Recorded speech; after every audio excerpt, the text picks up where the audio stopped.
एवढी जी लोकप्रियता आहे, ओके, ही सांभाळणे ही खूप डिफिकल्ट गोष्ट असते, खूप अवघड गोष्ट असते. कारण की कोणताही ब्रँड बनवणं ठीक आहे, बट तो टिकवणं आणि वर्षानुवर्ष तो टिकवून ठेवणं, आय थिंक याच्यामध्ये खूप मेहनत आहे, खूप परिश्रम आहे आणि त्याच्या मागे खूप सारे चॅलेंजेस पण असतात.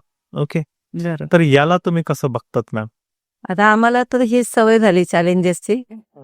कारण एवढ्या वर्षापासून आम्ही त्याच्यात करत आलेलो आहे. काही ना काही कधी पोहे मिळत नाही, त्याचा शॉर्टेज होतो. आपण तर काही पोहे बनवत नाही. आपले पोहे सिन्नरवरनं येतात, काही घोटीवरनं येतात.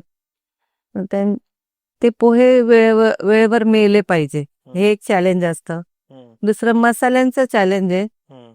मसाले ओरिजिनल मिळाले पाहिजे, नाही तर मग ते आपली खराब होणार. त्याच्यात थोडं पण आपल्याला जर डुप्लिकेट असतात, आपल्याला दाखवतात एक, देतात एक, हा फ्रॉडपणा खूप चालतो.